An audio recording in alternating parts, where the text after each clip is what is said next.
Bonjour, l'objectif de cette vidéo est de vous présenter les évolutions successives et le concept de coefficient multiplicateur global. Alors on va commencer avec une propriété. Une quantité VD, valeur de départ, subit plusieurs évolutions successives. Si le concept de taux d'évolution et de coefficient multiplicateur associé à ce taux d'évolution n'est pas acquis pour vous, je vous conseille d'aller voir une vidéo dans laquelle j'ai développé donc ces deux définitions, j'ai expliqué à quoi correspondaient ces deux concepts. Donc ces deux concepts, on va en avoir besoin dans cette vidéo, c'est-à-dire qu'est-ce qu'un taux d'évolution et qu'est-ce qu'un coefficient multiplicateur. Donc, on part d'une valeur VD, on lui fait subir une évolution de taux T1 et on arrive à la valeur V1. Donc pour arriver à la valeur V1, qu'est-ce que je fais? Je pars de VD, je multiplie VD par CM1, qui est un coefficient multiplicateur, qui est égal à 1 plus T1. Ce coefficient multiplicateur est le coefficient multiplicateur qui correspond à l'évolution de taux T1. Et on obtient donc, en multipliant VD par CM1, j'obtiens ainsi V1, la valeur d'arrivée dans mon cas ici. Alors, ensuite, on effectue une évolution de taux T2 en partant de V1. Donc, qu'est-ce que j'effectue? Je multiplie V1 par le coefficient multiplicateur CM2. CM2 est égal à 1 plus T2. C'est le coefficient multiplicateur de l'évolution de taux 2. Et j'obtiens ainsi la valeur V2. Donc, V2 égale CM2 multiplié par V1. Mais on voit ici tout de suite que je peux, si je veux, remplacer ici V1 par CM1 multiplié par VD. Et j'obtiens donc V2 égale CM2 multiplié par CM1 multiplié par VD. C'est-à-dire que je peux directement, en partant de VD et en multipliant par les coefficients multiplicateurs des évolutions successives, obtenir une valeur V2 en partant de VD, sans faire le calcul intermédiaire de V1.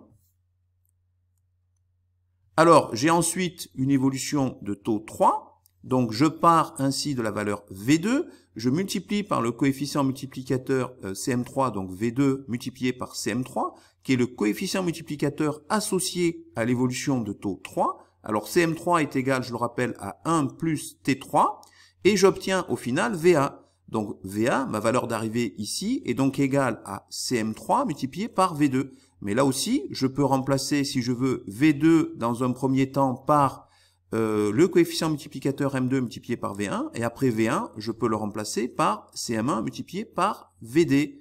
Donc cela va me donner, en fait, donc une valeur d'arrivée qui va être égale à CM3 multiplié par, alors je remplace ici V2 par CM2 multiplié par V1, et ensuite, j'obtiens donc au final une valeur d'arrivée qui est égale à CM3 multiplié par CM2 multiplié par CM1 multiplié par VD. Donc là, on voit aussi qu'en multipliant par les coefficients multiplicateurs des évolutions successives, je peux partir directement de cette valeur de départ pour arriver à ma valeur d'arrivée, sans me passer par les valeurs intermédiaires V1 et V2. On voit tout l'intérêt pratique de cette propriété.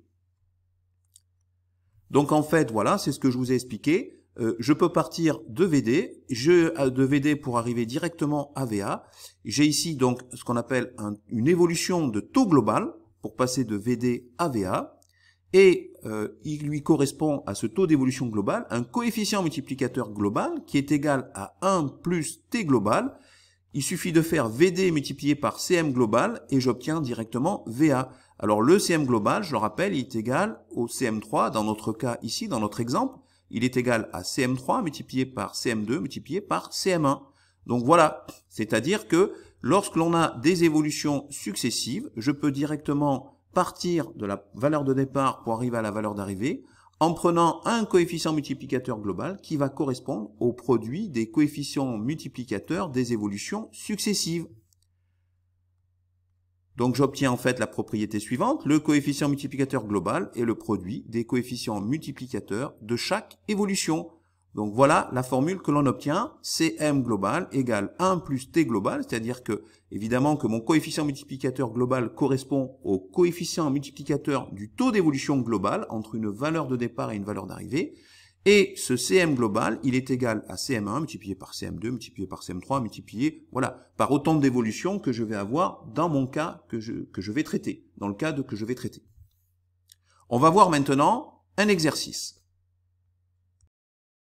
Alors, exemple, le salaire d'un commercial est de 1 341 € en 2015. Il augmente de 15% en 2016, de même en 2017, en 2018 et aussi en 2019, mais il baisse de 10% en 2020. Question numéro 1. Quel est le taux d'évolution global de son salaire entre 2015 et 2020? Question numéro 2. Déterminer le montant de son salaire en 2020. Donc, vous pouvez arrêter la vidéo si vous voulez essayer de faire l'exercice. Donc, pour répondre à la question 1, dans un premier temps, on part du premier taux d'évolution, T1, qu'on va appeler T1, qui correspond à une augmentation de 15%.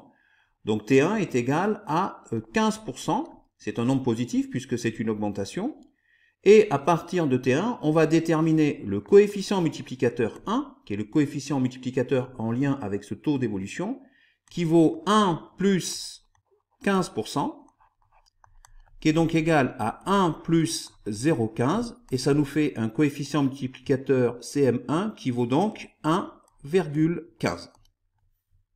Ensuite, on va partir du deuxième taux d'évolution, qu'on va appeler T2, qui correspond à une baisse de 10%.